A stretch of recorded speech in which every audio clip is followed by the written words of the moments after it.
Greetings everybody, my name is Tommy the Game Master and welcome again to my channel.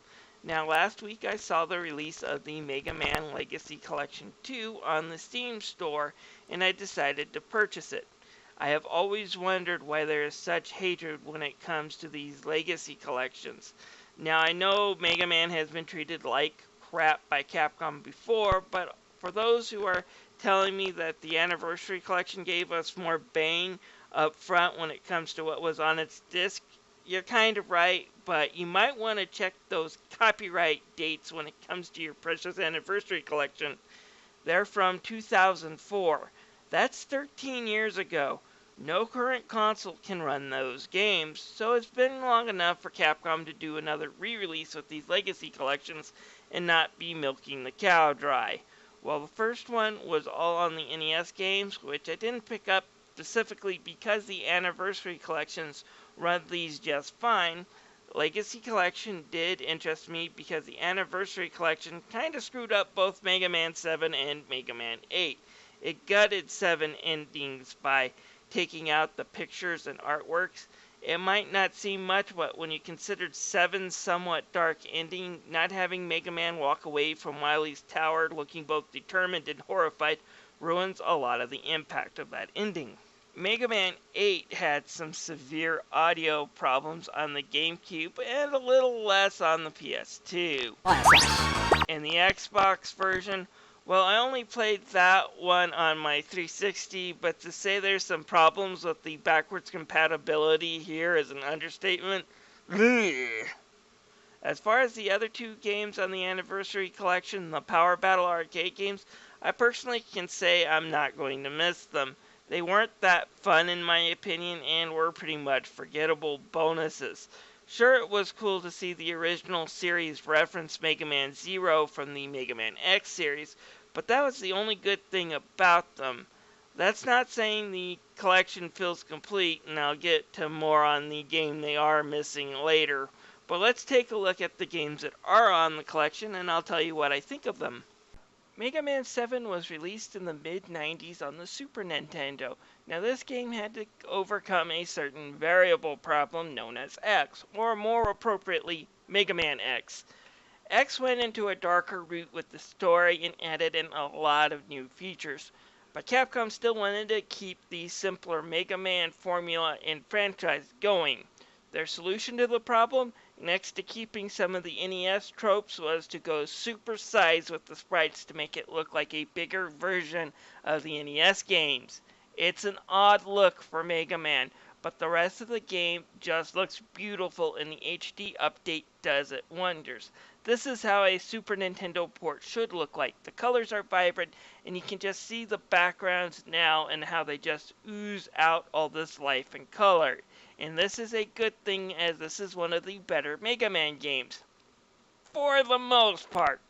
There are tons of secrets to the point that it almost runs into X3 problems, but with the exception of the rush tokens you have to find in the first few stages to unlock the much needed S adapter, most of the items are either easy to find or helpful but not really necessary to finishing the game. My one big complaint about the game is the last boss fight sucks and sucks a lot. It's like really super hard and really cheap. And yes, I'm glad they give me the option to increase Mega Man's defense in this collection, because I don't know if it's even possible to beat Wily without it. You can just hover up there, safe from any of your attack most of the times, and then dodging his attacks can be next to impossible. Still, it's a good game and worthy of checking out in this collection.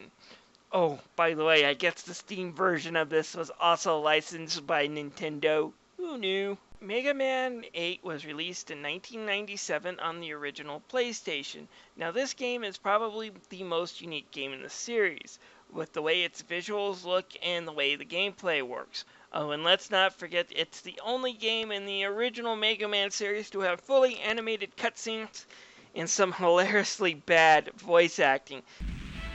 Mega Man, today we finish this. Hey, Zack! Why must I fight you? We are not enemies! It's also the one that I would say also got the most screwed up in the original Anniversary packs.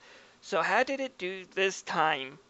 It's better than the anniversary packs by far, but that's not to say it's perfect. My biggest complaint comes with the graphical upgrades. They're nice and sharp, just like Mega Man 7, but probably a bit too sharp here. I had to put on the old CRT line filter to keep the characters from looking all jaggy and fuzzy. That said, the picture is indeed sharper and the colors are better than the original game.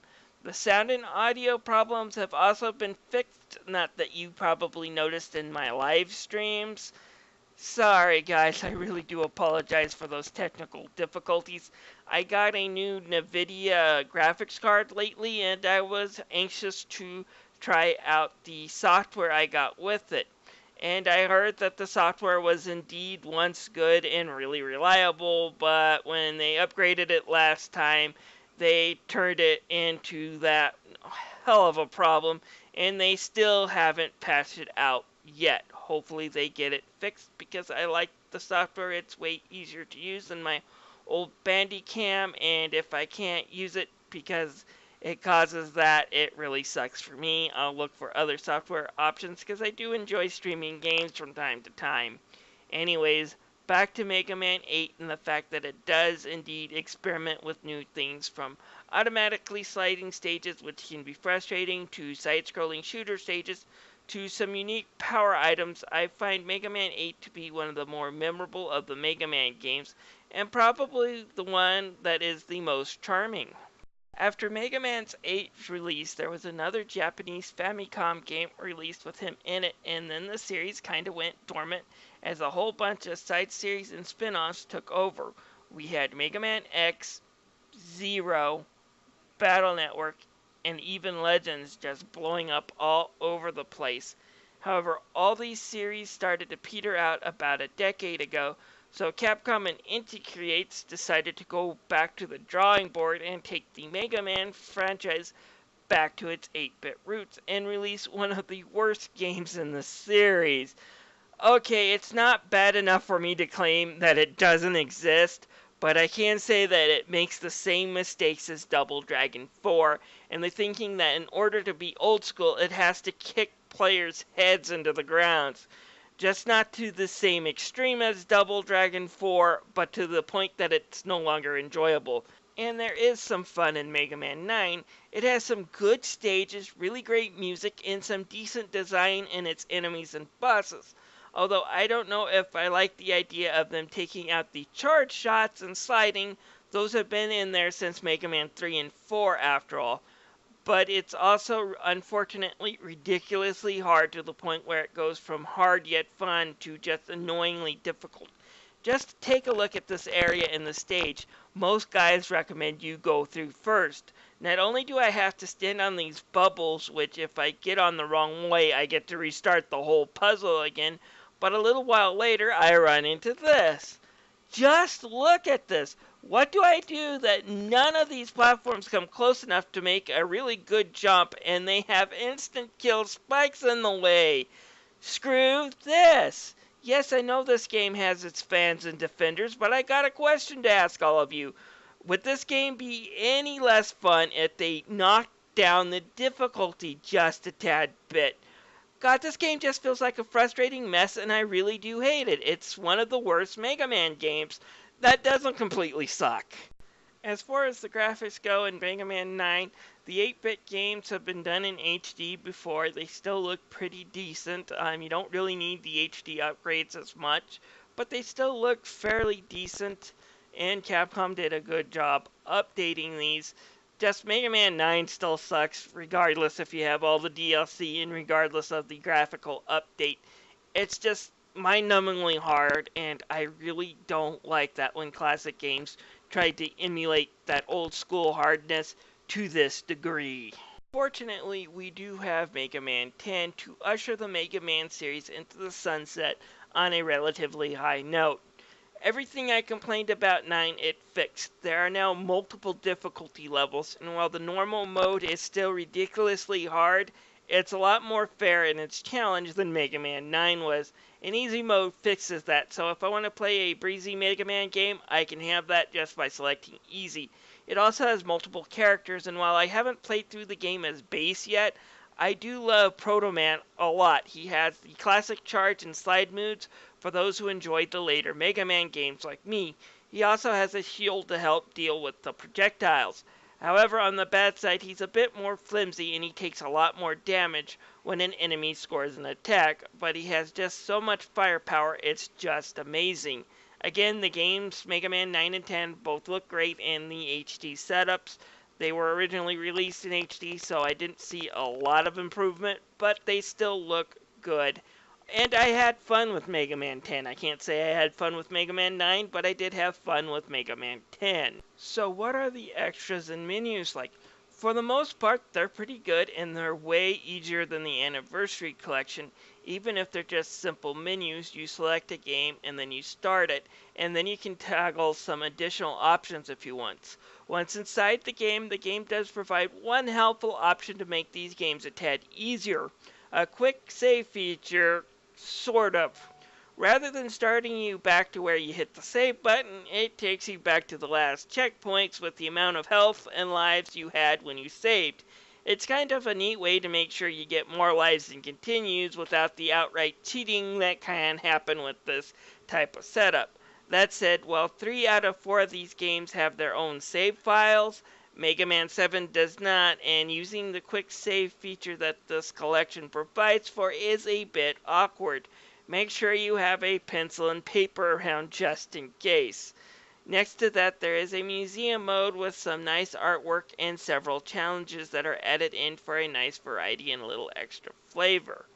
So what do I have to complain about in this Legacy collection?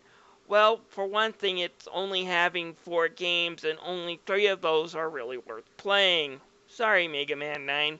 I really don't like the $20 price tag. I think this should have been more like $15, just like its predecessor. And I know I wouldn't feel this way if they added in one more game, and it has nothing to do with those crappy arcade games I already talked about. Remember that Famicom game I mentioned earlier? It was called Rockman and Forte and was released only on the Super Famicom in Japan, and we didn't get it over here for our Super Nintendos. But we did get a Game Boy Advance port called Mega Man and Bass, and while it does suffer from some of the complaints I gave to Mega Man 9, it is still a fun game worth checking out, and it would have made this collection feel a lot more complete with one more game on it. That's my review of the Mega Man Legacy Collection 2. I recommend putting it on your wish list unless you're a die-hard Mega Man fan looking for some of the classic action and you don't own a PlayStation 3 with backwards compatibility or an old PS2 to play the Anniversary Collection. You definitely should look into this. It's a pretty decent collection. I wish it was just a little bit cheaper because it needs to have a little bit more content before I could recommend it for $20, but it is worth putting on your wish list and waiting for a sale. This is Tommy the Game Master signing out, but before you do, I would love to have you as a subscriber to my channel, so feel free to hit that subscribe button, and I will see you guys next time.